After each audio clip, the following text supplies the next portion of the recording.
what are the side effects of the magic pill, Ozempic, and all the other GLP-1 agonists that no one's talking about?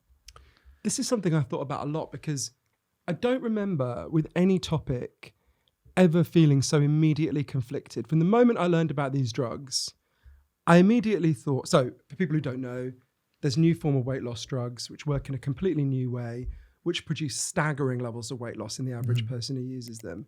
So the average person who uses Ozempic or Wegovy will lose 15% of their body weight in a year. For Mounjaro, which is the next class of this drug, next version of this class of drug, you lose on average 21% of your body weight. Gosh. And for the next ones to come down the stream that will probably be out next year, you lose on average 24% of your body weight, which is only a little bit below bariatric surgery. So we're talking about remarkable levels of weight loss. And I remember first time I heard about these drugs, thinking straight away, okay, I can see the appeal of this. Yeah. I'm older now than my grandfather ever got to be. He died of a heart attack when he was 44. My dad had heart bypass surgery. My uncle died of a heart attack. We know, sadly, the evidence is very clear that obesity increases a huge array of health problems. Heart disease is an obvious one, but actually there's over 200 known diseases and complications that are either caused or boosted by obesity. So I thought, wow, if we got a drug that reduces obesity or even reverses it, as it does with many people, that's going to have massive health implications.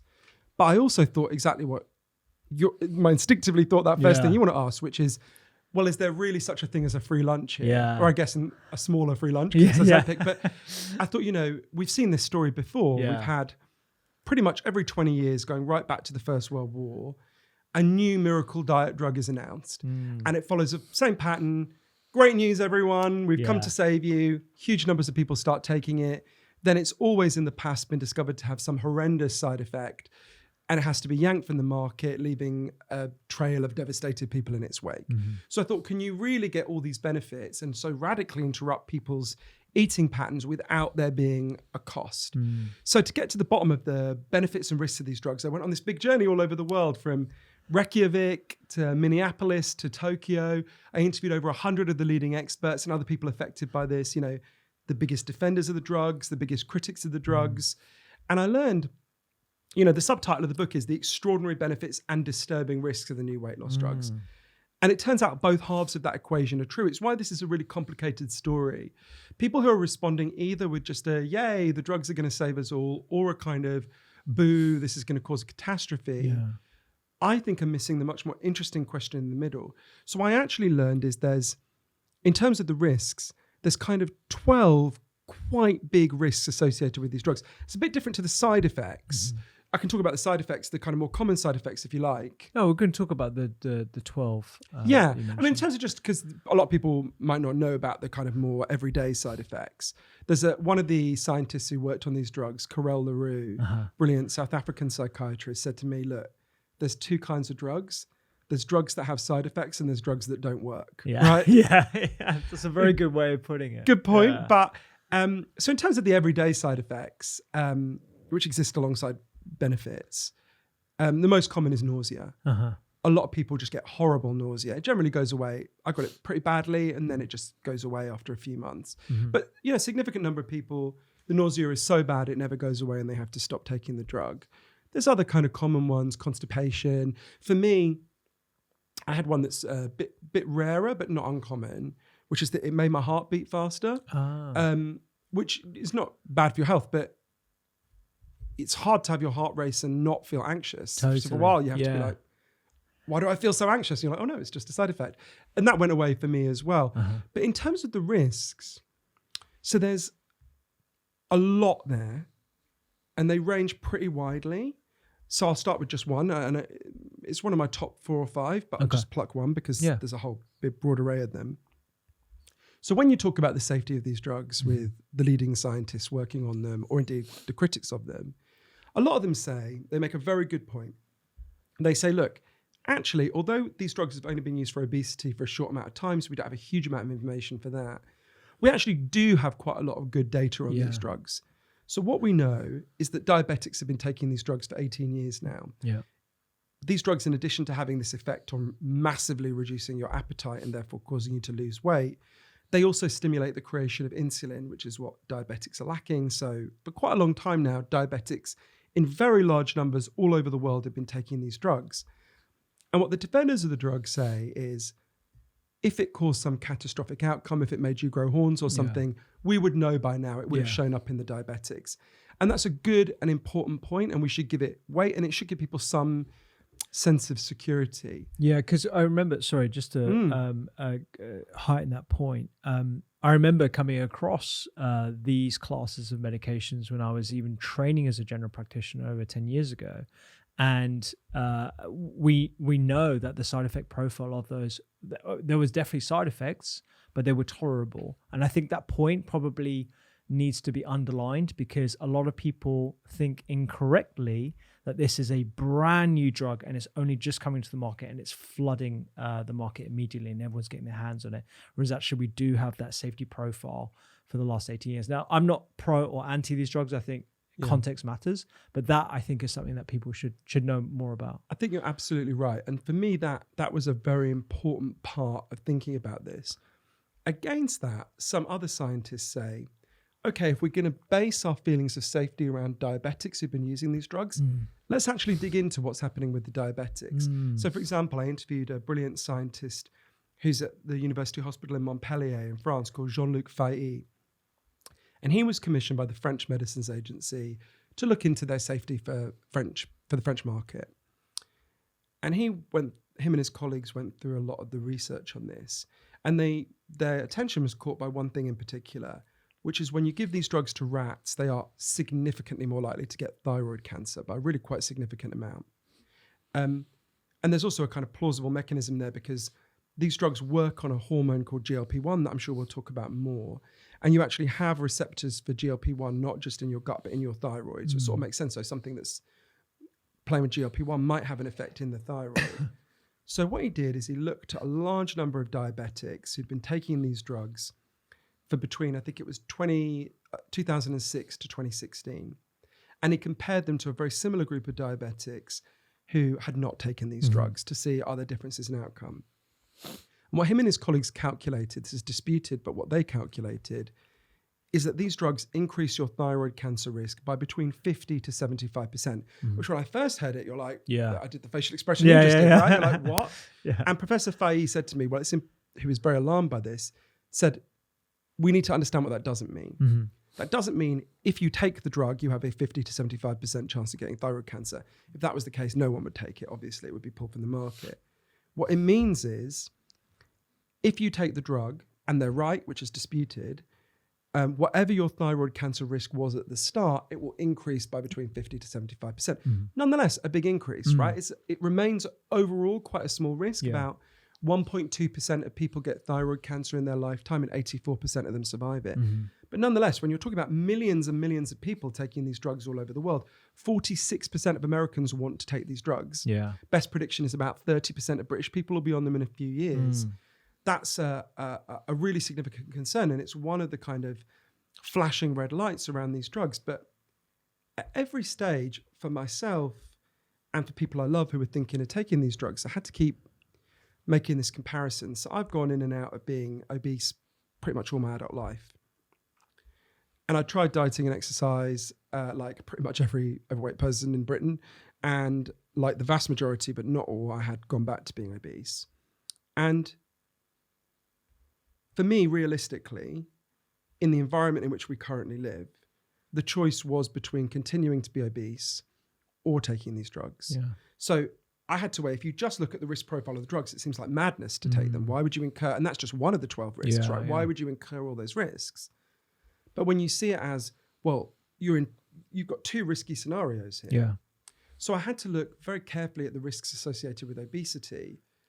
And I was quite taken aback you won't be surprised by this as a doctor at all. I was quite taken aback by just how bad for your health on average obesity is. And one of them, even if you think about that thyroid cancer risk against that, several scientists said to me, even if that's true, you've got to compare that to the cancer risk of simply continuing to be obese. As Cancer Research UK explains, if you carry excess weight, that excess weight doesn't just sit there. It's not inactive. It sends signals through your body. And one of the signals it often sends is for cells to divide more rapidly, which can cause cancer. It's why obesity is one of the biggest causes of cancer in Britain today. So you sort of, at every stage of this, you have to be weighing with a clear eye and a lot of compassion these competing risks. Yeah. And I guess to harbour on that point, the relative risk of thyroid cancer will increase to 75%, or even if, let's say, it was 100%. That's definitely something to weigh up against the trade-off that you've eloquently described.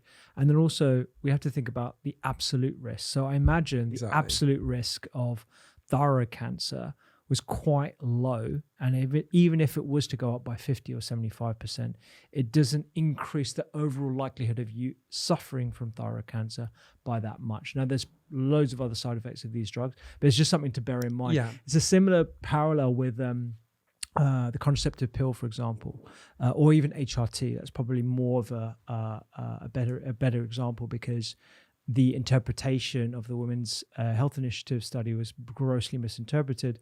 And I think there were undue risks associated with cancer because of using HRT, but for a former use of HRT. So we used a marine version of HRT before.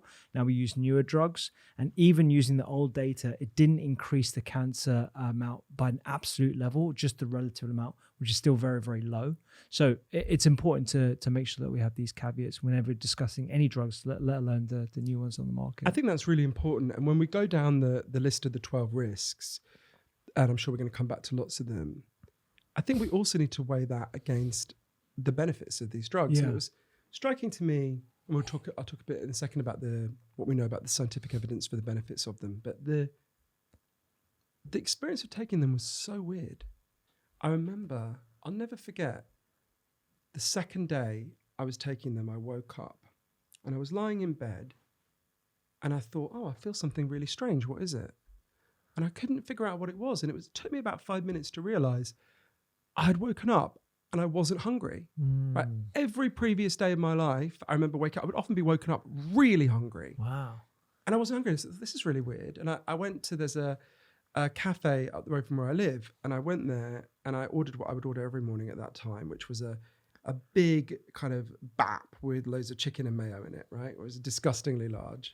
You look like you've literally never eaten a bap in your life, but I'll let you imagine it. And Tatiana, the woman who works there, brought it over to me and I put it down in front of me and I had like 3 or 4 mouthfuls and I just couldn't eat anymore. I wasn't hungry. This is really weird. So I left. I remember she literally called after me saying, like, are you okay? Yeah. And that lunchtime I went to, next to my office, there's this Turkish restaurant I used to go to a lot. And I went in again, I ordered the thing I would always order, which was a Mediterranean lamb. Again, I had like 3 or 4 mouthfuls. I just didn't want any more. It was extremely disconcerting. And I later learned from interviewing the scientists who played key roles in developing these drugs, some of what's happening there. One of the really weird things about these drugs is we don't entirely know how they work, but we know a bit about how they work. So one of the things we know is that if you ate something now, after a short while, you would get a surge, your pancreas would produce a hormone called GLP-1. And we know that's part of the natural signals in your body, just saying, mate, you've had enough, stop eating, right? Yeah. And that natural GLP-1, that signal to say, give it a rest, only lasts in your body for a couple of minutes and then it's washed away. What these drugs do, these so-called GLP-1 agonists, is they inject you with an artificial copy of GLP-1. But instead of being washed away in a few minutes, this artificial copy stays in your system for a whole week. So that's one of the reasons why when I start eating that chicken roll, I start from pretty close to full. Right. So it only takes a little bit for me to get to the point of feeling full, right? It's like shutters come down on your appetite. It's why I've lost 3 stone since the last time we spoke. But one of the curious things about this is, so it was initially thought, because it's produced in your gut, that it's having an effect primarily on your gut. Yeah. And that's why you have this. Increasingly, from interviewing the cutting edge scientists on this, they increasingly believe that actually the effect is mostly on your brain. Right. Actually, we know you have GLP-1 receptors in your brain. Yeah. With rodents, if you give a rodent these drugs and you cut their brain open, which obviously we can't do to humans, what you see is the drug goes everywhere in their brain. So this is predominantly having an effect on your brain. We don't know exactly what that effect is. There's a big debate about it that I go through in the book, but that felt to me like a much more how would I put it? Intimate and frankly risky transformations. One thing, oh, my gut's being altered. There's nothing to go on my brain. The center of who I am is being altered. So it's a very odd feeling, you know, and odd in both positive and negative ways, right? Like the book is called Magic Pill because I feel like there's 3 ways in which these drugs could be magic, right? The first way is the most obvious. Could be that it just solves the problem, right? In a way that is so rapid and so extraordinary that it feels like magic. And there are days when it feels like that, right? My whole life, I've been pigging out and craving KFC and McDonald's. And once a week, I inject myself in the leg and it's gone away. It feels like magic. Yeah. The second way is much more disturbing. It could be magic in the sense of a magic trick, right?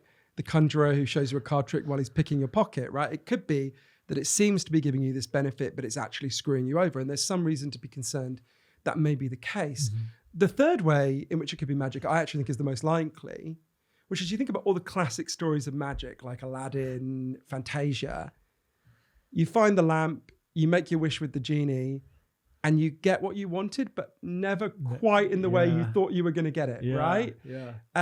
One of the Barclays Bank commissioned a very sober-minded financial analyst called Emily Field to investigate these drugs. And she came back and said, you want to know the impact this is going to have? You've got to compare it to the invention of the smartphone, right? This is just going to have an enormous effect on our society and culture in ways that I think we're going to really struggle to game out. Although I think we've got some hints now. Yeah, yeah. And in terms of that impact on society, you know, if we were to magic away, to use your terminology, obesity to less than 50% of what it is today in the US and the UK, what knock-on effects are those going to have on fast food chains, plane sizes, the market at large as it is constructed today, financially? Also, people are going to be living longer as well. It's quite a morbid thing to think about, but what's that going to happen? What's going to happen to our pensions? So when you interviewed market analysts, particularly for the book, did they have somber things to say about these drugs and from a financial, commercial point of view? I mean, it's fascinating to see how the financial people are gaming it out. There was just a report for the US airlines saying they're going to have to spend much less on fuel pretty soon because it takes so much less fuel to fly a thinner population. There's all sorts of weird effects are happening. Nestle, the CEO of Nestle, Mark Schneider, has just said, you know, I'm really worried about our ice cream market. Krispy Kreme stock is down. There are companies that make hinges for knee and hip replacements. Their stock is right down because if there's less obesity, there's going to be far fewer people who need knee and hip replacements. Even think about random things. There's been a huge rush on jewelers in Los Angeles because so many people in LA are taking the drugs and people's fingers are literally shrinking. Wow. So loads of people have to have their wedding bands refitted because it doesn't fit on their finger anymore, right? So there's if you imagine if we had been sitting here in whenever it was, I think it was April 2007, when the day Steve Jobs unveiled the iPhone. Yeah. You might be sitting there going, like, I'm not interested in this thing, right? Yeah. And loads of people that watching everything, I'm not interested in weight loss drugs. Yeah. But, you know, we would not have been able to game out TikTok and Uber Eats and Donald Trump and all sorts of effects of the smartphone that were going to transform our lives. So I think there's just a huge amount. There's some stuff, both positive and negative. And I think it's worth stressing just a little bit more about the positive because I have lots of worries, but I think it's really important to be fair to these drugs and balanced and explain the complex truth about them. So these drugs have been around for diabetes for a while, but we actually haven't had them for very long for obesity. Mm-hmm. But we're getting increasing evidence about the drugs, but actually I think we've got pretty good evidence from a different area of science. So up to now, it's been very hard for obese people to lose huge amounts of weight and keep it off. Some people have done it. We can talk about how they did it without medical help, but it's rare, right? So the best kind of area of science for us to draw on, I think, in terms of the benefits here, is actually to look at bariatric surgery, which is the other medical intervention that massively reduces weight and mostly helps you keep it off. Yeah. So we're talking about things like stomach stapling. There's many different kinds of bariatric surgery. And look, bariatric surgery is a grim operation. Yeah. It's unbelievably grueling. 1 in 1,000 people die in the operation. It's rough, right? But the reason why people take that extraordinary risk and go through this horrible invasive surgery is because of the staggering health benefits. So if you have bariatric surgery in the 7 years that follow, you are 56% less likely to die of heart-related problems. You're 60% less likely to die of cancer. You're 92% less likely to die of diabetes-related causes. In fact, it's so good for your health that you're 40% less likely to die of any cause at all. Wow. So we know this is part of a much wider body of evidence that sadly, obesity is incredibly bad for your health on average. I was actually, it's weird to say this because I guess at any point since I was 7 years old, I would have known at some level that obesity is bad for your health. I was taken aback by the research on even something simple as diabetes, right? You know this very well. I can see diabetes for dummies is just behind you. Yeah. But I feel like a fool saying this to you because you know it much better than I do. But I'm ashamed to say, I think I thought before I did the research for this book, okay, I know that obesity makes it more likely you'll get diabetes. In fact, if you're obese when you're 18, you have a 70% chance of developing diabetes in your lifetime. But I thought, all right, if you live in Britain and you're diabetic, you get insulin, you're pretty much like everyone else, right? I was amazed interviewing doctors who treated diabetes, people like Dr. Max Pemberton, who explained to me, no, diabetes knocks 15 years off your life. It's the biggest preventable cause of blindness in this country. More people in the US have to have a limb or extremity amputated because of diabetes than because they got shot. And it's not like there's a shortage of Americans getting shot, right? It's extraordinary. And it's not just that it massively shortens your life, it massively, reduces the quality of your life dramatically in many cases, to the point where Dr. Pemberton said to me something that sounds viscerally shocking when you first hear it, but when you look at the evidence, you can see where he's coming from. He said, as a doctor, if you gave me a choice between becoming diabetic or becoming HIV positive, I would choose to become HIV positive every day of the week, because if you're HIV positive and you get treatment, you live as long as everyone else. That's absolutely not the case with diabetes. And that's just one of many, many factors that are made more likely by obesity, which is a very painful, for me, was a very painful thing to hear. But the evidence is very clear. Yeah. And you know what? Your thoughts about type 2 diabetes, I think, are shared amongst most people. And the reason why I say that is because whenever I've had to give the bad news to a patient that they are within the range of type 2 diabetes, according to the blood results and everything else that we've done, I'm always taken aback by how blasé certain people take it. And I think particularly within the South Asian community, where it's so rampant and the predisposition is so high, it's almost like collecting one of those badges that you just get when you're in your 50s and 60s, and every one of your friends has got it as well. And I don't think they fully understand the ramifications that you've described there about how it impacts your likelihood of going blind, your likelihood of amputation, or your likelihood of having a poor response after an infection, the number of years it takes off your life as well, the risk of dialysis, kidney disease, etc., etc. The list goes on. And so when we have these medications that can potentially massively reduce type 2 diabetes, we have to take into consideration all these different elements as well. Exactly. And another thing I don't think people realize, and I don't say that with any judgment because I don't think I understood it fully, is how incredibly recent a change this is, right? I think we're probably similar age. How old are you? I'm 39. Right, you're slightly younger than me. I'm 45, so I'm slightly jealous of your youth and freshness. But the year I was born, 1979, 6% of British people were obese. It's now 27%. Between the year I was born and the year I turned 21, obesity more than doubled in the US. And then in the next 20 years, severe obesity doubled again, right? Gosh. So this is unprecedented in human history. I would really recommend everyone watching or listening pause for a second and Google photos of beaches in Britain in the early 1970s. Just look at it. When you look at them, it's really weird. You look at it and go, everyone is what we would call skinny. Where was everyone else that day on the beach, right? And then you look at the population figures, that is what everyone looked like in Britain, almost everyone. Obesity was extremely rare. So there's been an extraordinary transformation in a really short period of time. It has blown up. In the world, in total, obesity has more than tripled in my lifetime. And we know why it happened. It's not because people lacked willpower. It's not because people were greedy. It's because of one specific change. Whenever this change happens in a country, the obesity blows up. It's when people move from eating mostly fresh whole foods that were prepared on the day to mostly eating processed and ultra-processed foods, which are assembled, made out of chemicals in factories in a process that isn't even called cooking, it's called manufacturing food, right? Yeah. And it turns out that new kind of food, or what my friend Michael Pollan calls food-like substances, affects your body in a completely different way. And interestingly, this is intimately connected to the drugs. For a long time, I was researching, when I was writing Magic Pill, two topics that I thought were distinct or only joined up at the end. I was looking at why we gain so much weight, and then I was looking at how these drugs work. But actually, the same word kept coming up in both. I'll explain what it is in a second, but there's an experiment that I think really helps us to understand what this new kind of food does to us. Factory assembled food. There's a scientist I interviewed, an amazing guy called Professor Paul Kenny, he's the head of neuroscience at Mount Sinai University in New York. And Professor Kenny grew up in Dublin in Ireland.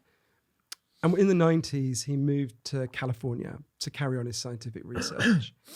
And he quickly clocked that Americans do not eat like Irish people did at the time, right? They eat a lot more processed and ultra-processed food. Yeah. They ate a lot more sugary and salty food. He was quite taken aback at first. And like many a good immigrant, he assimilated, and within a year, he gained well more than a stone, right? Yeah. And after a while, he started to feel like this food not only made him gain weight, but actually changed his brain, changed what he wanted. So he designed an experiment to try to figure out what was going on, which I have nicknamed Cheesecake Park. That's not the official title. Very simple experiment. He got a load of rats and raised them in a cage. And from birth, all they have to eat is the kind of natural whole foods that rats have evolved to eat over thousands of years. They've got it in pellet form, but it's pretty much the kind of food that my dad grew up eating in a village in the Swiss mountains, right? Healthy, natural food. And they had far more of it than they could eat. But interestingly, when they had the kind of natural food they evolved for, they would eat when they were hungry, and then they would stop. They had some kind of natural nutritional wisdom confronted with this food that made them go, don't need any more now. Yeah. Then Professor Kenny introduced them to the American diet. Right. He got them some Snickers bars, he fried up some bacon, he got some cheesecake, and he put it in the cage. And the rats went crazy for it. They still had the healthy food, but they shunned that immediately. Yeah. When he put down the cheesecake, they would hurl themselves into it and literally eat their way out, like completely slicked with the cheesecake. And that nutritional wisdom that they'd had telling them when to stop disappeared. Gotcha. They ate and ate and ate and ate and would not stop. And in fact, as Professor Kenny put it to me, within a few days, they were different animals. Within a few weeks, they were obese. All sorts of health indicators were going wrong. But then Professor Kenny did something that to me as a recovering junk food addict feels is a bit cruel. He took away all that American food and left them with nothing but the healthy food they'd had. And he thought he knew what would happen. He was pretty sure they would eat more of the healthy food than they had before. And this would prove that junk food expands the number of calories you eat. Yeah. That's not what happened. Something much weirder happened. When the American diet was taken away, they refused to eat anything at all. They literally starved until they were so hungry that they had no choice but to eat the food. But for a long time, it was like they no longer recognized the healthy food as food at all, right? Now, this fits with a much wider body of evidence about what's happening to human beings. This guy called Professor Gerald Mand, who's at Harvard, he designed the food label that's on all food that's sold in the US by law. He said to me, there is something about the food we're eating that is profoundly undermining our ability to know when to stop, right? I go through in the book the 7 bits of science that actually are contributing to that effect. Yeah. But crucially, this is where I think we get to the link with the drugs. So what this processed and ultra-processed food does is it has robbed us of our feeling of satiety. You know, satiety is not a word we use that often in everyday English, but we all know what it means. It's when you're sated. It's when you've had enough and you don't want any more, right? We've all had that experience with, I don't know, Christmas Day, or you stuffed yourself, you're sated. You will have that feeling sexually sometimes. You know, you've had your fill and you can't have any more, right? This food profoundly undermines your ability to get that feeling. And what these drugs do is they give you back your feeling of satiety. In fact, one of the scientists who worked on them said what they simulate are satiety hormones, right? But when you see it in that context, you begin to realize, well, one of the scientists put it to me really well, a brilliant man named Professor Michael Lowe at Drexel University, said they're an artificial solution to an artificial problem, right? These drugs profoundly undermined our ability to feel full. They drove us to hugely overeat. And these drugs give us back that feeling of being full, but at a cost, right? Yeah. And this brings me to a point you made in the book, actually, that I think we should discuss now, where you have a conversation with one of your friends who I think is undergoing cancer treatment. And you reveal that you're on this drug and stuff. And I think you mentioned how you feel like you're cheating the system. You're sort of cheating the weight loss journey that one has to go on, the grit, the willpower that's required. And you're using this artificial solution to get the weight loss that you desire. But she's using a parallel with her situation as well. She's got cancer. It had actually been a while before, thank God. It was, it was a really difficult moment, that, because I was learning all this science that we've just been talking about, and a lot more. And I thought, I'm being fraudulent here. I write all these books, like you've got here, my book, Stolen Focus, about our attention crisis, where I say, well, we've got to deal with the deep underlying social forces driving these problems, not just the symptoms. Yeah. And here I am, clearly with the effects of this huge social change. Yeah. And I'm just jabbing myself to deal with the symptom. It feels absurd. And I went to see her. So 8 years before, she'd had very bad breast cancer. She nearly died. And she's a single mom. It was a nightmare, as you can imagine. And I've been with her all through that process, the chemo, the double mastectomy, the hysterectomy. It was awful. Gosh. And she said to me, Johann, there's something in our environment that's going catastrophically wrong with breast cancer. 1 in 7 British women get breast cancer, 1 in 8 in the US. That didn't happen in the recent past. It doesn't happen in a country like Japan, where it's only 1 in 38. Something is really wrong with our environment. We need to figure out what that is. But when I had cancer, you didn't say to me, well, God, the environment has poisoned you, and now you're taking this other poison to make yourself worse. You said, no, we'll make sure you survive to fight another day, and then we can together be part of the fight to deal with the environmental causes. She said to me, that's how you need to think about yourself, right? And she gave me an analogy that really helped me. She said, if your house is on fire, there may be an extremely good argument that we should change the building code to build houses out of less flammable materials and to make sure that every house has sprinklers in it. Good argument. But when your house is on fire, that's no use to you. Yeah. Call the fire brigade, douse the whole damn thing in water, right? Yeah. And there was another person I discussed this with who really helped me. A guy called Jeff Parker, a super nice guy. He's a 66-year-old retired lighting engineer in San Francisco. And a couple of years ago, he was very severely overweight. He had gout. His kidneys were in a bad way. His liver was in a bad way. He was finding it very painful to walk. And his friend Mel happened to have some extra Mounjaro, one of these weight loss drugs, so she gave it to him. And he took it, and he lost a dramatic amount of weight very quickly. His kidney problems went away. His liver problems went away. His gout massively reduced. Now he walks his dog over the Golden Gate Bridge every day. And I was talking to Jeff, and I talked to him about my fear about my feeling about the environmental issues. And he said, I could not agree with you more. Sign me up for that campaign. I'll be right there with you. Yeah. But I've got to tell you, by the time we sort that out, I'm going to be dead. And I want to live, and I want to enjoy my retirement. And I found that a hard argument to rebut. I think he's right. Yeah. In his case. Yeah, absolutely. We talked a bit about the negative side effects. Actually, one before we move on to another topic is pancreatitis. Is that something that is particularly common with these medications, or is it one of the very, rare very ones? rare. So people don't know pancreatitis is horrendous. It's where your pancreas ceases to function properly. Pancreatitis is excruciatingly painful, and it's a very rare side effect. So the University of British Columbia had a team of scientists who looked at the best evidence, and they found that these drugs significantly increase your risk of pancreatitis. But pancreatitis is so rare that it increases it, but it's very rare. I interviewed a woman who's from Michelle Stesniak, who's from Myrtle Beach in Carolina. When she went to the doctor to get Ozempic, he sort of went through the side effect profiles, and he mentioned pancreatitis, and he said, don't worry, it's extremely rare. And she's like, oh, no, my luck, I'll probably get it. And about 9 weeks later, she went to visit her daughter in Philly, And she woke up, she said it was by far the worst pain she'd ever experienced. A lot of doctors compare the pain of pancreatitis to the pain of being stabbed. Yeah. She was just screaming in agony. She went to the hospital, and first they said, are you an alcoholic? And she's like, no. And they were like, the second question asked was, are you on Ozempic? Right. And she was like, whoa, yes. Yeah, Sorry, she came off the Ozempic. They gave her fentanyl for the pain. That's how much pain she was in.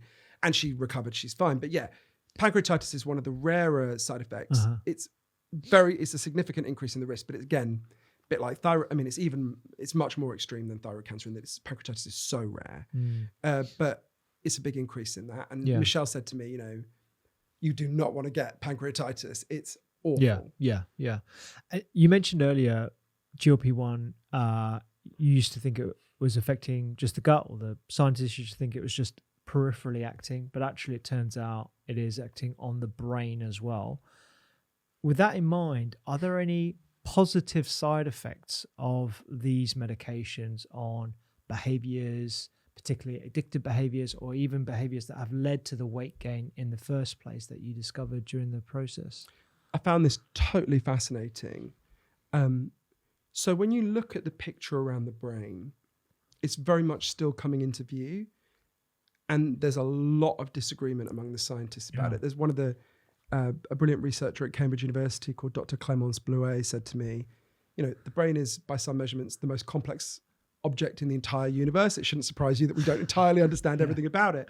But so it's increasingly clear that these drugs predominantly work by changing your brain. There's sort of broadly 3 different theories about how it does that. I can talk about them if you want, but you've gone to, I think, one of the most potentially exciting, but as yet highly contested effects, which is to do with addiction. So the reason why people got really excited about this is starting about a little bit more than 10 years ago now. Scientists began experimenting with giving these drugs to rats who were compulsively using stuff. So I'll give you an example. Brilliant professor called Elisabeth Jarhag, who's at the University of Gothenburg in Sweden, who I interviewed. She was involved in doing a whole series of experiments. They get a load of rats and they give them alcohol. And rats love getting drunk. They like love humans. it, don't they? They love it. They wobble around the cage, and so they give them they give these rats alcohol. They get them really used to it. After a few weeks, it looks like a rough dive bar in Las Vegas. And then they intervene to inject them with GLP-1 agonists, these drugs. Yeah. And what they found was extraordinary. It massively reduces the amount of alcohol they drink by about 50% in some of the experiments.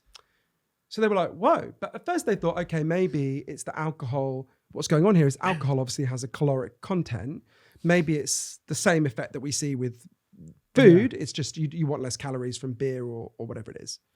So other teams of scientists who I also interviewed began experimenting using drugs that don't have any caloric content. So for example, Professor Patricia Grigson at Penn State University got rats to heavily use fentanyl or heroin, and then they give them GLP-1 agonists. Found the same effect. Wow. Massive reduction in their use. Then a brilliant other scientist I interviewed called Dr. Greg Stanwood, who's at Florida State University, gave a load of, it wasn't rats in his case, it was mice, gave them loads of cocaine. I always love hearing about mice on coke. Studies, They go berserk, and they're very boring to talk to, I'm sure, but they, and again, 50% reduction in them using it. So this caused a huge amount of excitement. Then when these drugs came out, there was a lot of anecdotal reports, people going to the doctor saying, well, you gave me this for weight, but actually I've noticed it's reduced these other compulsive behaviors I have. So for example, I spoke to a woman called Tracy, who's a mental health nurse in Canada, who had had a bad breakup. She gained a lot of weight and she started obsessively and compulsively spending. She would buy books she'd never read, clothes she'd never wear, and she'd engaged in a whole series of compulsive behaviors. She started to take Ozempic for her weight and noticed that all these compulsive behaviors went away. So there's now a big debate. The most ambitious way of putting it, and I don't actually think this is likely, but I want to explain it, is that this isn't a drug that reduces weight predominantly. This is a drug that enhances self-control. Okay. That's the most ambitious way of putting it. Okay. Always want to be wary about people overselling new drugs. There is some important evidence from the animal studies. We've only got tiny human studies so far, and they're a bit of a mixed bag. So we know these drugs do reduce smoking, but only if you combine them with a nicotine patch. Don't know why. Okay. We know they do reduce alcohol use, but only in people who have problematic alcohol use at the start, which is not a bad thing, right? Sure. So we'll know a lot more. There's now an absolute ton of scientific research around addiction in this, but lots of people in the field are very excited about this. Yeah. But it also raises concerns, right? About if it's acting on your brain, what are the risks around that? And for me, this was one of all my experiences on the drug, the weirdest one. So I remember first 6 months I was taking it, my friend Danielle was pregnant, and every time I would bump into her, it's like we were on reverse trajectories, right? She was getting bigger and I was shrinking. And one day I saw her, not long before she had a little adorable baby. And I said, this is really weird. I'm getting what I want. I was losing loads of weight. I could feel my health was better. My neighbor's hot gardener hit on me. All sorts of good things were happening. And I didn't feel better. If anything, I felt slightly worse. And a significant minority of people appear to be reporting this. Indeed, there's some scientists, although this is highly contested, who've been arguing that it may be causing depression or even suicidal thoughts in a subset of the people using it. And some of what's going on there may be a brain effect, and I can come back and explain the debate about that. But I actually realized what I think was happening with me. And I had an epiphany about this. It must have been, 7 months into taking the drugs. I was in Las Vegas. I spent a lot of time there because I'm writing a book about a series of crimes that have happened there, a non-fiction book. And I was investigating the murder of someone that I knew and really loved. So it was, as you can imagine, a pretty grueling thing to do. And really on autopilot, I went to the KFC on West Sahara. For people who know Vegas, they'll know that's the roughest KFC in the world. And that's really saying something. And believe me, I've been to all of them. And I went there and I just ordered what I would have ordered a year before. I ordered a bucket of fried chicken, right? Yeah. And I sat there and I had a chicken drumstick. And I looked at this food and I suddenly thought, shit, I can't eat this. And Colonel Sanders was on the wall like he's in all the KFCs. And I really felt like he was looking down at me going, mate, what happened to my best customer, right? Yeah. And I remember thinking in that moment, oh, I'm just going to have to feel bad now. And I realized, so one of the things that I find fascinating about these drugs is for a lot of people, because they radically interrupt your eating patterns, what they do is they force to the surface a lot of the underlying emotional factors that were driving your overeating in the first place. Right. So in my case, I realize now, going right back to my childhood, I grew up in a family, there was a lot of addiction and violence and kind of craziness. I realized one of the ways I dealt with that was by stuffing myself to calm down. It was a way of managing, just numbing myself, I think. And that had kind of, I realize now, carried through into my adult life. And on Ozempic, you can't stuff yourself. Yeah. You would throw up if you tried. And again, it was one of these very painful moments. I realized that's why I felt worse at first. And this seems to fit with a wider body of evidence. We mentioned some of the benefits from bariatric surgery. Yeah. We also know if you have bariatric surgery, your suicide risk almost quadruples in the aftermath of your, in fact, 17% of people who have the operation require inpatient psychiatric treatment afterwards. Now, there's lots of big debate about why that might be, but I think a big part of it is the psychological drivers of overeating are no longer, food can no longer suppress or quiet those feelings.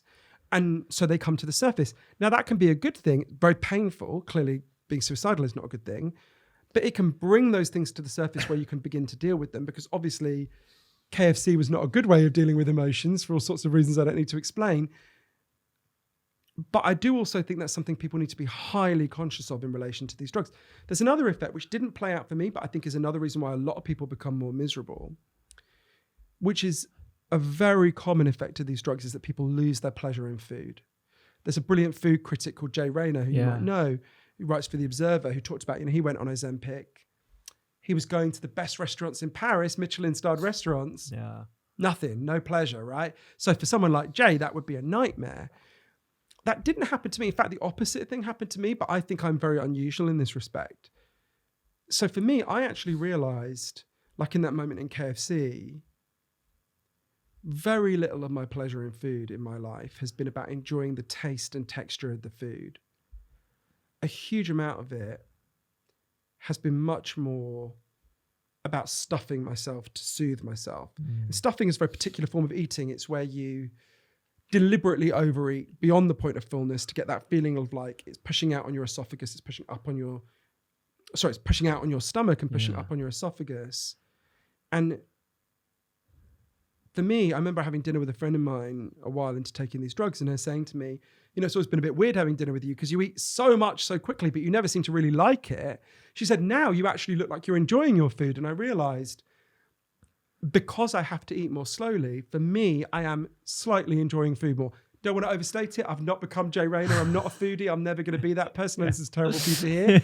But I actually do feel it slowed me down and did make me eat better. And particularly when I went to Japan to research some stuff there for the book, that was a real epiphany for me around the pleasure Japanese people taking food and how they do it. But I think that's an important thing for people to be aware of as well. Yeah, one of the most poignant bits of the book, actually, I think, was where essentially you draw a connection between this book and previous books as well, where you're actually uncovering the reason why so many people are overweight. And yes, we can look at UPF, ultra processed foods. We can definitely look at the food landscape that clearly is having an impact. But what are we suppressing by doing, as you described, stuffing food into us to numb a pain? And there's some really interesting research that you surfaced in your book looking at the commonality, or how common it is to have abuse as a child and the connection between obesity later on in life. And so if somebody who is overweight and takes this drug and is unable to use food as a crutch in that way, what does it reveal? What does it surface? And if we're not going upstream to figure out why someone is obese in the first place, other than they lack motivation or they're having too many ultra-processed foods, then we risk unveiling something that hasn't actually got a solution. Just a quick one. If you're enjoying this kind of content, you will love our free newsletter called Eat, Listen, Read. Every week, I send you a recipe that you'll absolutely love, something to listen to, something to read, sometimes something to watch, less than 3 minutes, and it will help you have a healthful, happier week. You can find that in the link down below. Yeah, I think you put that really well. One of the interview I thought about a lot was I interviewed a scientist who made an incredible breakthrough in researching this topic in the 1980s. Super nice man called Dr. Vincent Felitti, who I went to interview in San Diego. And it's slightly strange how it happened. So in the early 1980s, Dr. Felitti was approached. He was just a doctor, and he was approached by Kaiser Permanente, who are a big not-for-profit medical provider in California. And they said to him, look, we've got a problem and we don't know what to do. At that time, obesity was rising. In fact, it was very low compared to now, but it was hugely rising. And they said, look, we give people diet advice. We give people personal trainers. Nothing is working. What should we do? And they said, can we give you a budget to just do blue skies research and figure out what will work? So we took the money and suddenly thought, oh, geez, I've got to figure out what to do now. So we started working with 200 severely obese people who weighed more than 300 pounds, very overweight people. And he started to work with them, and he had an idea that sounds, and in fact is, quite stupid. He asked himself, well, what would happen if really obese people literally stopped eating? So we gave them, vitamin C shots so they didn't get scurvy or something. Would they burn through the fat supplies in their body and get down to a healthy weight? So with a ton of medical supervision, they tried it. Yeah. And incredibly, at first it worked. There's a woman who I'm going to call Susan, who went from being more than 400 pounds to 138 pounds. Staggering, right? Yeah. Her family are contacting him saying, you've saved her life. She's thrilled. And then one day something happened that no one expected. She cracked, she went to KFC, or I actually don't think it was KFC, it's me projecting, wherever it was. And she starts obsessively eating again, and she quite quickly gets back, not where she was, but to a dangerous weight. And Dr. Felitti called her in. He said, Susan, what happened? She looked down. She was clearly really ashamed. She said, I don't know. I don't know. He said, well, tell me about the day that you cracked. Did anything in particular happen that day? Turned out something happened that day that had never happened to Susan. She was in a bar and a man hit on her, not in a nasty way, in a nice way. And she felt totally freaked out and she fled to a fast food joint. That was when Dr. Felitti asked her something he'd never thought to ask his patients before. He said, Susan, when did you start to gain your weight? In her case, it was when she was 11. He said, well, did anything happen when you were 11 that didn't happen when you were, 9, 14? Anything happened that year? And she looked down and she said in a very soft voice, well, that's when my grandfather started to rape me. Dr. Felitti interviewed everyone in the program. He discovered that 60% of them had made their extreme weight gain in the aftermath of being sexually abused or assaulted. And at first he's just like, what? How, this makes no sense. What's going on? Susan explained it to him really well. She said, overweight is overlooked, and that's what I need to be. That, in fact, obesity was performing a positive protective function for many of the women and a few of the men in the program, right? If you've been through the devastating experience of being sexually abused or assaulted, if you gain a lot of weight, of course, you're not invulnerable, but you're less likely to be sexually assaulted. And you see that in relation to these drugs. Why would some people, when they take these drugs, become acutely depressed? Well, suddenly you feel really vulnerable. Yeah. You feel very frightened. It's bringing back this feeling of vulnerability, and in fact, the reality of vulnerability that you have a lot of reason to want to protect yourself from. So it's easy to look at obesity and go, as we do overwhelmingly as a culture, oh, this is just, if we're being sympathetic, we go, it's based on just an error, or, if we're being cruel, which we are most of the time, 45% of women who've got a BMI higher than 35 get insulted every single day. We kind of just attribute it to, weakness of character or whatever, fill in your stigmatizing insults there. But actually, we need to understand this is a much more complicated phenomenon. It's got biological causes in our environment and indeed in our own brains and our genes. It's got psychological causes like what Dr. Felitti discovered. It's got social causes, the way we've been screwed up with our relationship with food. We've got to understand all of these different causes, and we've got to treat all of those causes with love and compassion and actually deal with the underlying crises and choose the best solutions we can in the meantime. Yeah. And I think, a lot of people would like to believe that it is a magic pill and that we can medicate our way out of this situation. But unless you uncover the real foundations of how we've got into this in the first place, it's never going to be a one-size-fits-all solution. And that's the, an area that I think needs a lot more attention than it's currently being given. And you mentioned the stigmatization of people who are overweight.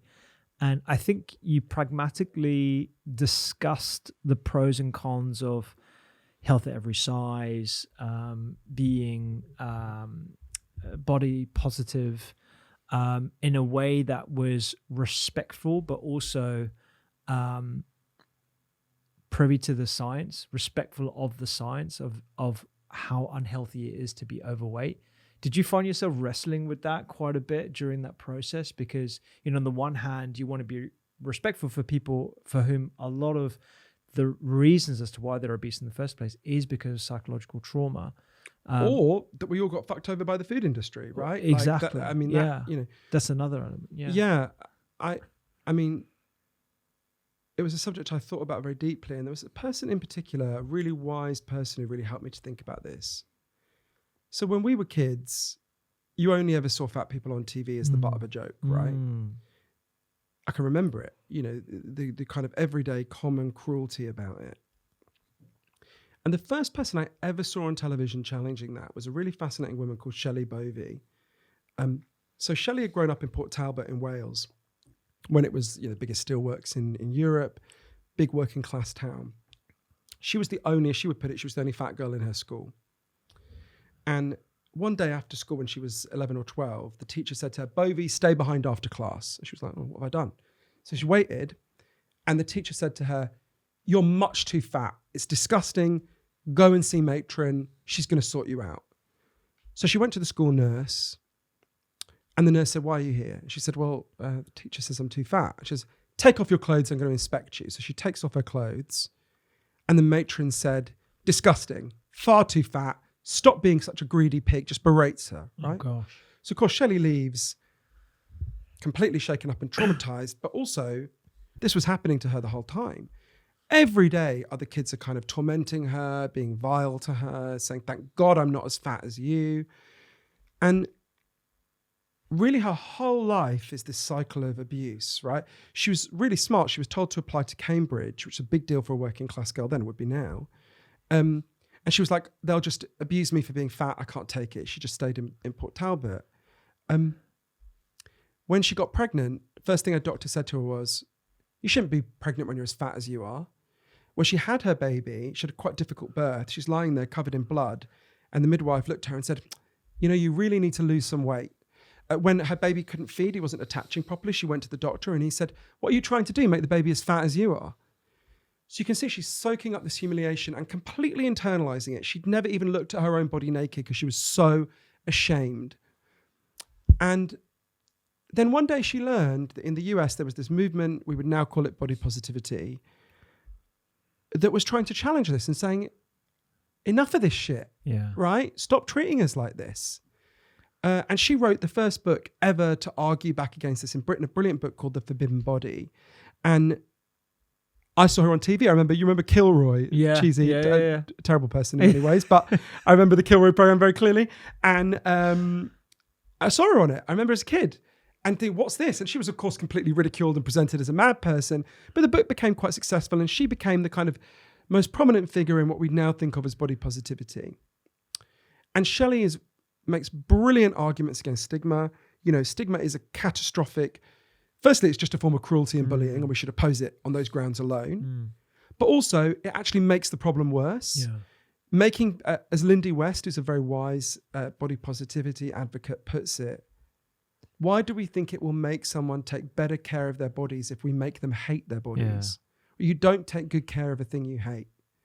And we know that shaming people actually makes them comfort eat more. So Shelley made these brilliant arguments against stigma and is very proud to this day of everything she argued.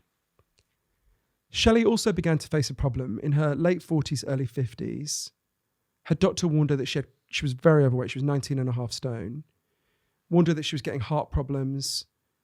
And she took her kids one day to Centre Parks and she just couldn't walk anywhere. She couldn't get up hills. So someone found her a wheelchair, but her husband couldn't push her in the wheelchair. She was only 50 and she was losing the ability to walk.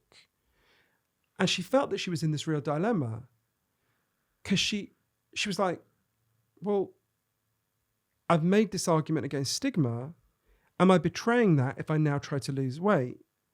And she tried to discuss this with people in the body positivity movement. At that time, there was a publication called Fat News. But her and some other women wanted to write about, a lot of them had become diabetic and they wanted to write about the challenges of diabetes. And the people running it said, that's not what we want. We want to tell positive stories about being obese. And they were like, but don't we need to tell the whole story? Of course, the positive elements are part of it. And Shelley, and she's the first person to point out she's unusual, but she was then able to lose a huge amount of weight just through diet and exercise. She lost more than 7 stone and kept it off and still kept it off. But Shelley became this really interesting and complicated thinker on this because she said, well, the conclusion she came to is it's not either or. Either you're against stigma or you're in favor of reducing the harms caused to people's bodies by obesity. We've got 2 things here that harm obese people. We've got stigma, hateful, cruel, makes the problem worse. And we've got the physical problems caused by obesity, which also harm obese people. And we should and must reduce all this stigma. Indeed, we should end it. But even if we got rid of all the stigma in the world, obesity would still make you much more likely to become diabetic, to have heart disease, to get dementia, to get cancer. And actually, if you really love someone in that situation, you oppose both. Now, there's dumb, cruel ways to try to reduce obesity, and there's loving and compassionate ways to try to reduce obesity. Particularly now we have these new tools of these drugs, risky though they are. So to me, Shelley asks, what kind of body positivity would it be that required me to literally end my body's existence? That's not body positivity, right? If she had remained as overweight as she was, she would not be alive at the age of 76 now if she was typical of people of that size. So I think Shelley puts it very well. She says we have to live in reality. The reality is both that stigma is cruel and harmful and that obesity on average, of course there are exceptions. My mother smokes 70 cigarettes a day, is alive and well at the age of 78. There are exceptions. but they are exceptions. We don't treat statistical outliers as the best evidence, right? We have to do both with a great deal of love and compassion, while always stressing that it's not the fault of obese people that they are obese. I didn't design the fact that more 3-year-old children in this country know what the McDonald's M means than know their own last name. From the moment we're born, our appetites are screwed, our satiety is undermined, we're pumped with this knowledge. Watch any children's TV now, it's staggering. It's all fast food ads, right? And toy ads, usually toys that you get from the fast food restaurant, right? We didn't choose that, we didn't design that, it's not our fault, but it's not love to pretend. So some people respond to, talking about weighing the risks of these drugs against the risks of ongoing obesity by saying there are no ongoing risks to obesity, it's a small minority within the body positivity movement. And I've got a lot of sympathy for why they have got into this position. Yeah. But they argue that it is itself a form of stigma to point out the scientific evidence about how obesity on average harms your health. And there, with a lot of love and compassion, I disagree with them. I understand where it comes from. They are soaking up insults all the time. Yeah. I completely understand why they want to believe that.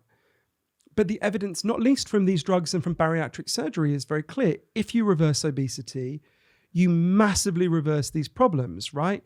Well, how could that be if it wasn't that obesity is the cause of the problem, right? Yeah, exactly. Yeah.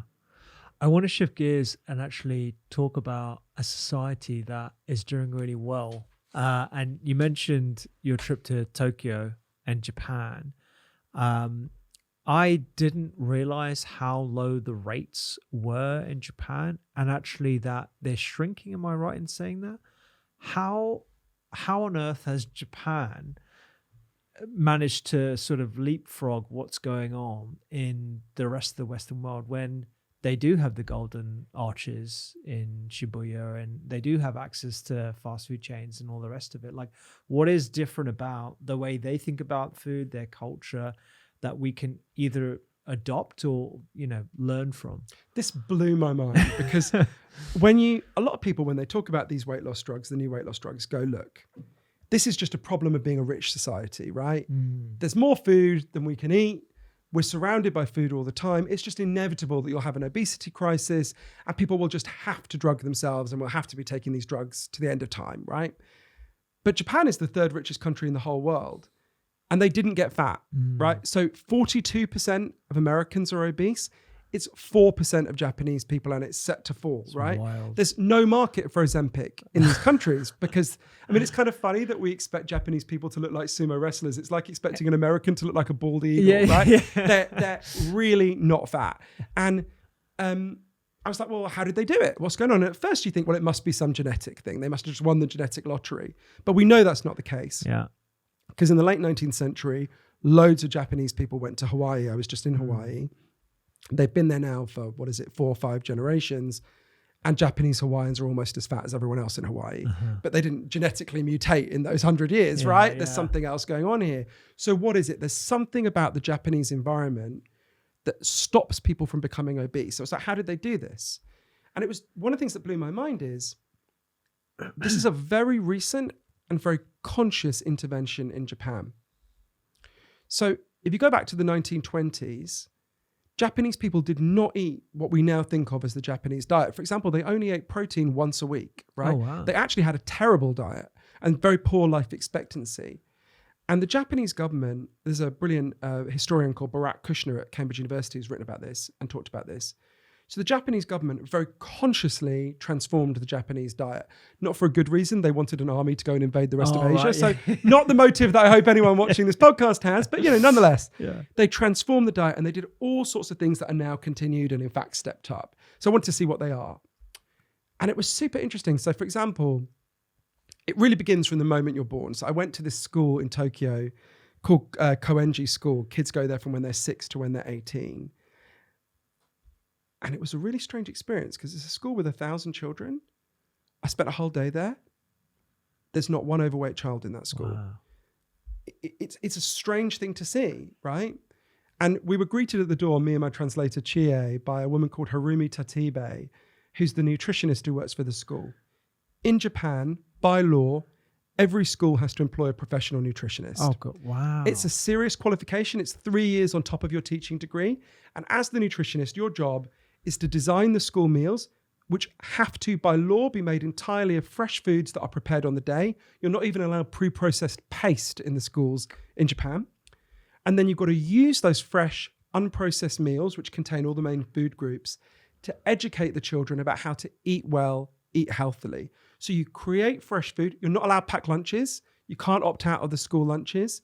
You have these fresh meals and you learn through that. So I remember standing in front of her, the kids are eating. So Japanese meals have far more portions than us, 5 portions, but they're smaller, which is partly mixture of ingredients means your gut health is better. Yeah. But I remember standing in front of this class and the kids are eating a little bit of white fish. What else were they having? You know, a little bit of paste, a little bit of miso soup.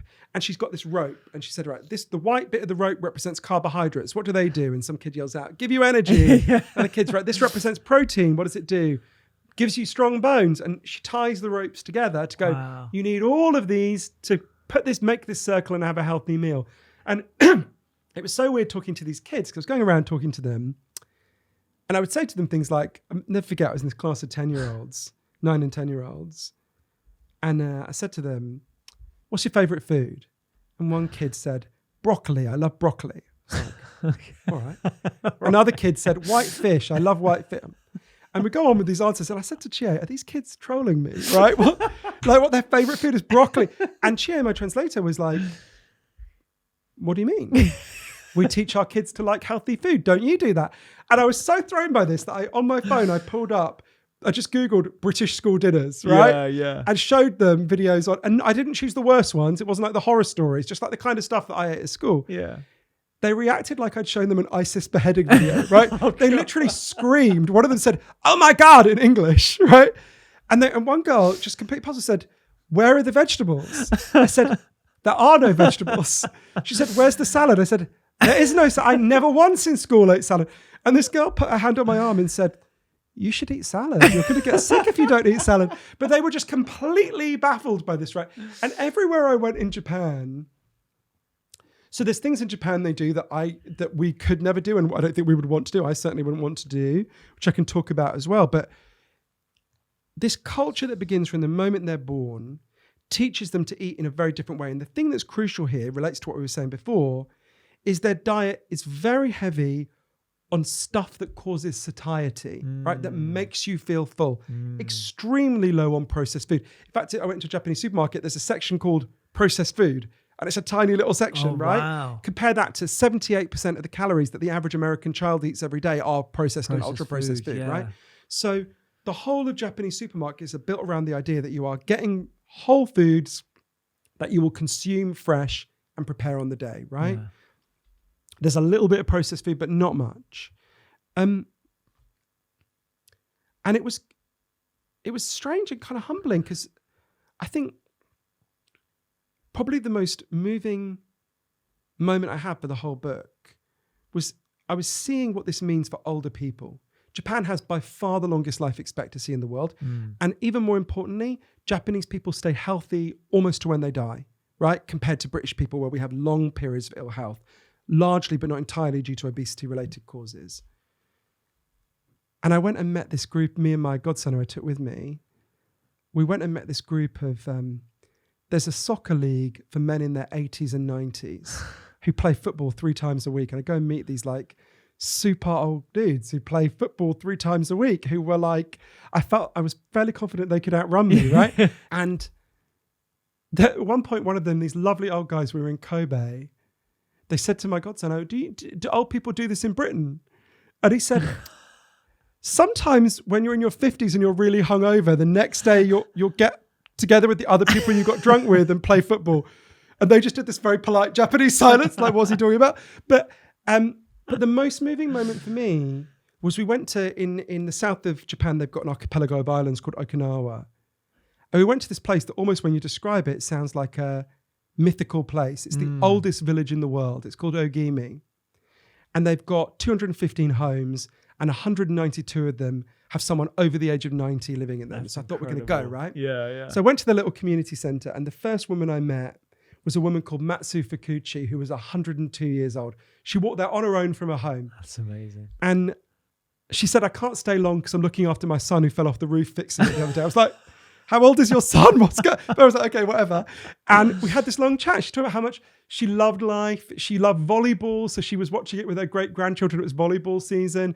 She was so alert, so funny. And then after a while of us talking, someone put on some Okinawan music and she put on a kimono. And with the other old people, she started dancing.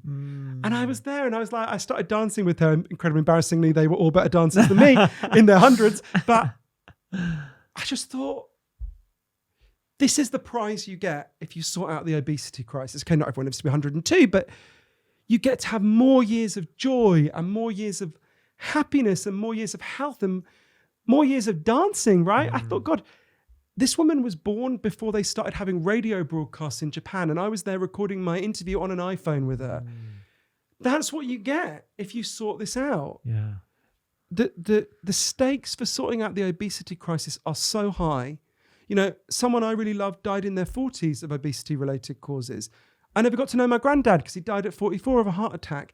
Everyone watching, we might not quite think of it as, oh, they were killed by obesity, but everyone watching will know someone who was killed by obesity, whose life was shortened by obesity. Yeah.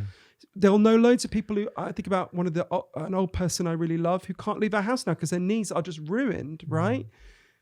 I think about my grandmother who was in that position.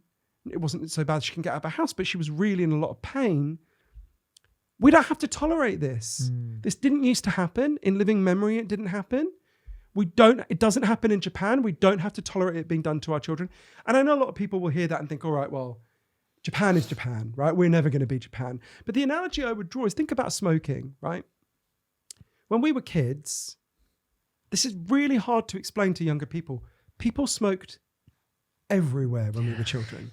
People smoked on the tube, they smoked on planes, they smoked on game shows. The doctor used to smoke while he examined you. I remember a doctor do that, right? There's a photo of me and my mum. My mother's a chronic smoker. She's breastfeeding me, smoking and resting the ashtray on my stomach, right? Gosh. And when I found this photo a few years ago, I thought, oh, she'll feel guilty. I'll show it to her. She said, you were a fucking difficult baby. I needed that cigarette, right? You're completely unrepentant. But you think about, so when I was, 7, 8 years old, more than half of British people smoked. And here we are now, 12% of British people smoked, and just a couple of days before we recorded this, the British government started the progressive criminalization of smoking, right? We've still got issues with vaping, but very few young people smoke cigarettes now, right?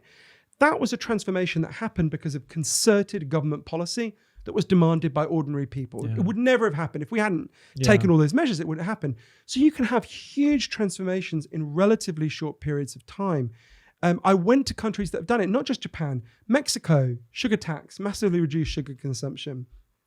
The Netherlands, massive reduction in childhood obesity by giving kids, partly by getting sugary drinks out of school, and partly by giving kids who were obese personal trainers, lots of help, support at home. There's loads of places and loads of things we can do.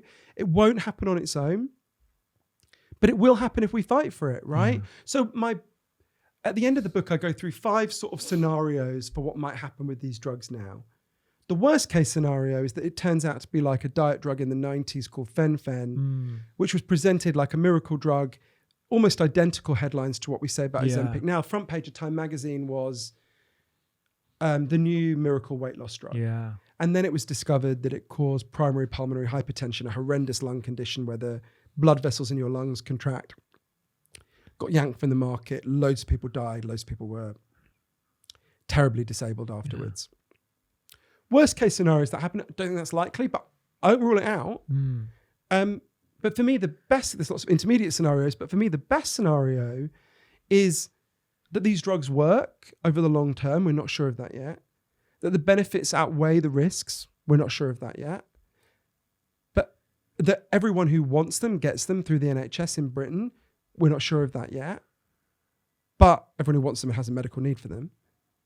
But crucially, that they wake us up to go, is this the choice we want our children to have between continuing with a potentially risky medical condition and taking potentially risky drugs forever onto the far horizon? Why are we tolerating that?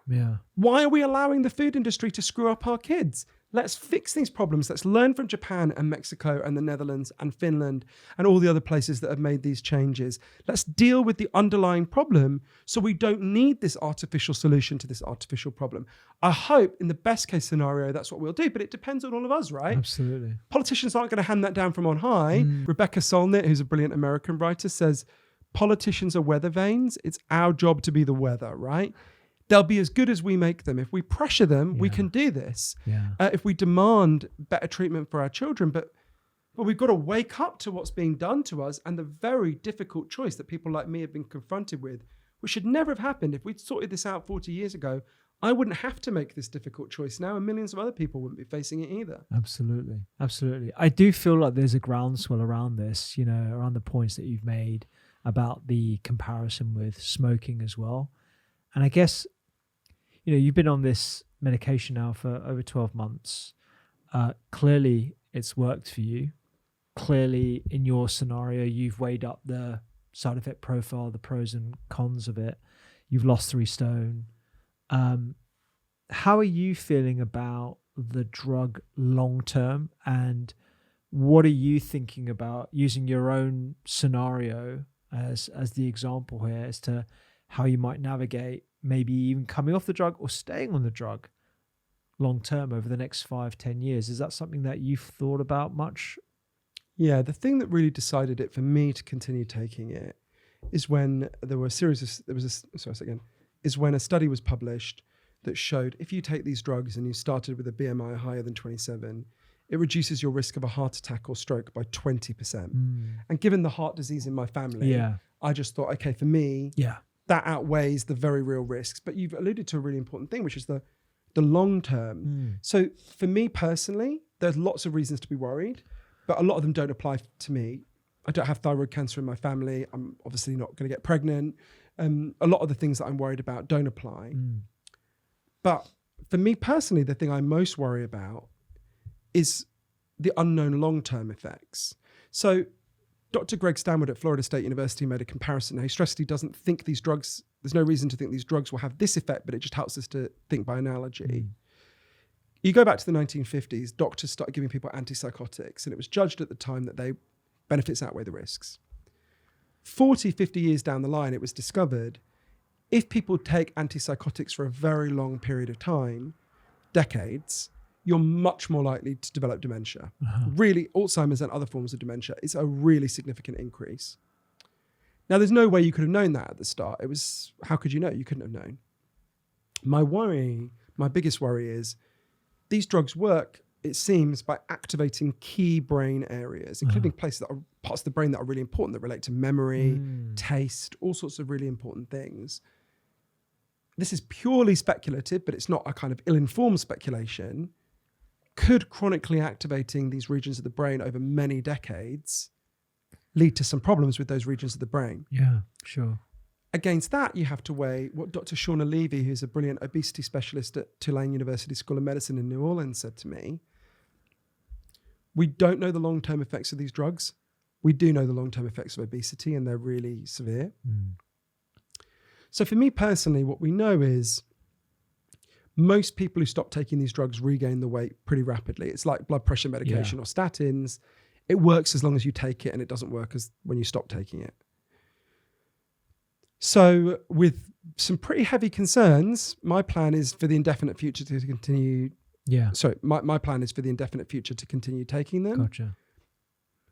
But I don't say that without a lot of unease, right? About a lot of the worries in connection to it. But equally, there'd be lots of people who have different risk profiles, you know, different family issues, all sorts of things going on. So I don't think there's sort of blanket advice that you can give just to everyone. I think it depends on your risk profile. You need to go down the risks of obesity that I describe in the book, the risks of these drugs that I describe in the book, and really think through in a complicated way which of those risks you're willing to take, right? And I don't think there's an easy answer for anyone. I think anyone who's super confident about this, I'm very skeptical of. Given that when you speak to the very best experts, they're not confident. I would be wary of people who are kind of going, well, let me tell you, following 3 things are all you need to know. Don't be wary of those people. Johann, honestly, the rigor and the way in which you've dealt with what is a really complicated subject matter is it's just done so well with the book. You've done it with compassion. You've done it with obviously your own personal lived experience.